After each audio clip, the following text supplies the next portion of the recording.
यादव लाठी खा रहा था, एफआईआर उस पर दर्ज हो रहा था। हम तमाशगीर बन करके मंडल विरोधियों की लाइन में खड़ा होकर के मंडल कमीशन मुर्दाबाद का नारा लगा रहे थे। मैं अपने बिरादरी को मैं अपने गांव घर में देखा हूँ। जब मंडल का आंदोलन चलता था, यही जौनपुर जिला में 1-1 लाख यादव, मला केवल लोहार कुहार, मला कुर्मी काठी कोयली, ये तो तमाशा देखते थे। जानते नहीं रहे कि मंडल हमारे लिए है कि मंडल हमारे दुश्मन के लिए है। यादव लाठी खा रहा था, एफआईआर उस पर दर्ज हो रहा था। हम तमाशगीर बन करके मंडल विरोधियों की लाइन में खड़ा होकर के मंडल कमीशन मुर्दाबाद का नारा लगा रहे थे। मैं अपने बिरादरी को मैं अपने गांव घर में देखा हूँ। जब बनारस में हम पढ़ने आए डॉक्टर उमाशंकर यादव के संरक्षण में, तो 1988-87 में एक नारा बड़ा बेहतरीन तरीके से प्रस्तुत किया गया था कि राजा नहीं फकीर है देश की तकदीर है। जब परम पूज्य शरद यादव जी, रामविलास पासवान जी सामाजिक न्याय के महान योद्धा, जिनकी बदौलत मंडल कमीशन की रिपोर्ट लागू हुई, गुदड़ी के लाल हरवाहा चरवाहा बिरादरी के लालू प्रसाद यादव जी, मुलायम धरती पुत्र मुलायम सिंह यादव जी के प्रयासों से जब 7 अगस्त 1990 को मंडल कमीशन की रिपोर्ट लागू करने का निर्णय हुआ, रातों रात नारा बदल गया था। प्रजापति साहब प्रमुख जी रहे हैं गवाह कि राजा नहीं रंग है देश का कलंक है, मान सिंह की औलाद है। मैंने बनारस के सिगरा में, इंग्लिशिया लाइन में, चेतगंज में, भेलूपुर में, तमाम जगहों पर देखा, गाय के ऊपर, सांड के ऊपर, कुत्ता के ऊपर, गधा के ऊपर लालू प्रसाद यादव मुर्दाबाद, मुलायम सिंह यादव मुर्दाबाद, शरद यादव मुर्दाबाद की पन्नी चिपका दी जाती थी। उस दौर को देखा है।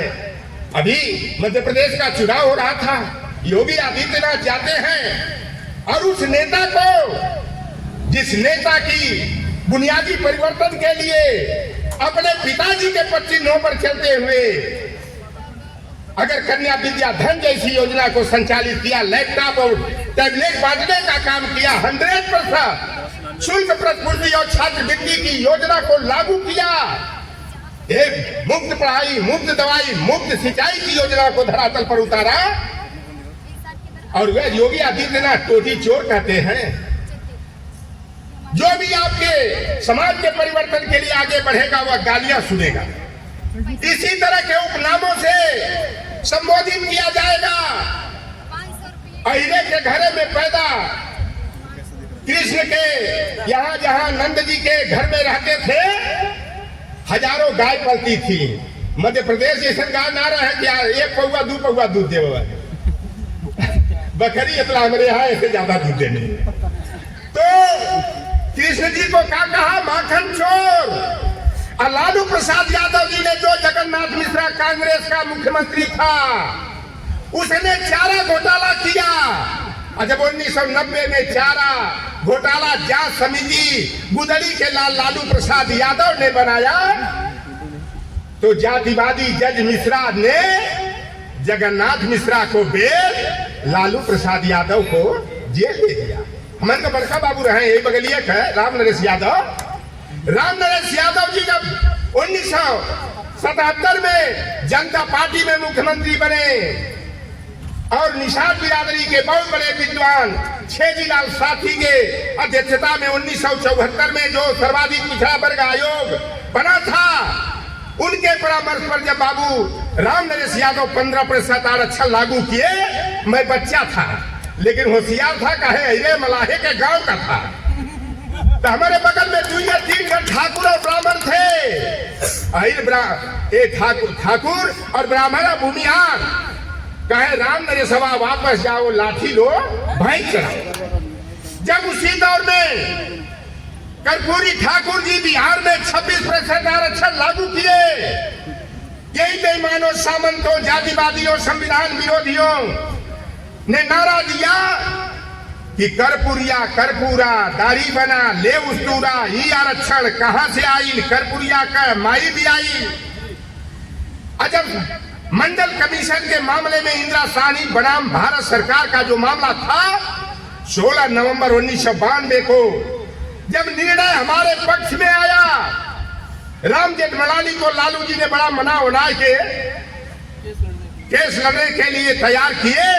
और जब सुप्रीम कोर्ट ने मंडल कमीशन के तहत 27% आरक्षण कोटे को वैधता प्रदान किया और 10 सितंबर 1993 को जब अधिसूचना केंद्र सरकार में पिछड़ी जाति के समाज कल्याण मंत्री सीताराम केसरी के प्रयासों से जब अधिसूचना जारी हुई, सबसे पहला व्यक्ति देश का अगर कोई था, मुलायम सिंह यादव ने उत्तर प्रदेश में मंडल कमीशन की रिपोर्ट को लागू करने का काम किया। बगल में है मध्य प्रदेश, 12% आरक्षण नौकरी में, 7% आरक्षण जो है पंचायत में। आखिर ऐसा क्यों? क्योंकि वहां थर्ड फंड नहीं बना। आदि प्रजापति जी और महेंद्र मेरे छोटे भाई, अगर थर्ड फंड बना होता, समाजवाद और सामाजिक न्याय की विचारधारा पर चलने वाला, तो आज ये हमारी दुर्दशा नहीं होती। हमारा भाई आप ही का भाई लोकेंद्र गुर्जर जब 27% आरक्षण की मांग करता है, सुप्रीम कोर्ट में अपील दाखिल करता है और साहू जी जब पैरवी करते हैं, तो हमें न्याय नहीं मिलता है, हमें दंड मिलता है। 1 लाख, 2 लाख, 3 लाख, 4 लाख बोली बोली जा रही है, 10 लाख का जुर्माना लगा दिया जाता है। तो न्याय मांगने कहाँ जाओगे भैया? आप पंडित जी के यहाँ कि न्यायालय में जाओगे? यह हालात है। और निश्चित रूप से मैं जो हालात देख कर आया हूं मध्य प्रदेश का, वहां पर थर्ड फंड जल्दी से जल्दी हम लोग बनाकर धरातल पर उतारने का काम करेंगे।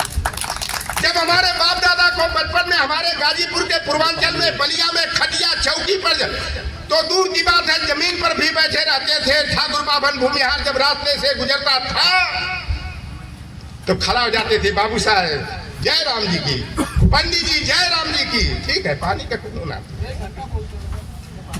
तीसरा, तब हमारे समाज के बहुत बड़े क्रांतिकारी, अगर असली कोई किसी को समाजवादी शब्द से मैं संबोधित पूर्वांचल में करना चाहता हूँ। समाजवादी के नाम पर तो बहुत विधायक सांसद बन गए, लेकिन वो रंग से रंगे हुए, वो कहा जाता है नील वर्ण सिंगाल की तरह। शारदा नंदन चल अहिर बिरादरी का बेटा, खाटी अहिर, उन्होंने कहा खटिया डालो खटिया पलटो आंदोलन चलाएं, और चलाए बलिया में खटिया डालो खटिया पलटो आंदोलन, कि जो हमारे बाप दादा को, हमारे समाज को खटिया पर नहीं बैठने देता है, वह बेईमान दरिंदा अगर मेरे घर के सामने से, मेरे बस्ती के सामने से गुजरेगा तो खटिया पलट डालेंगे। और उसी के बस्ती के चल के चौराहे और तिराहे पर खटिया डाल के चमार मलार लोहार ग्वार सुनार तेली तमोली बरई बारी राजभर चौहान पासी धरकार बसफोर जो खटिया पर खूंटा गाड़ के बैठेंगे। आज हालात है महेंद्र भाई, अरे महेंद्र भाई, अभी आपने कहा टिप्पणी किया, हो सकती है कुछ मुद्दों पर जायज हो सकती है, लेकिन हमारी आपकी एक विडंबना है कि हम 10, अगर हमारे समाज का कोई व्यक्ति 10 अच्छा काम करता है और किसी अनजाने में अगर एक गलत काम कर देता है, तो 10 अच्छाई को हम बताने की बजाय एक बुराई का दुष्प्रचार करना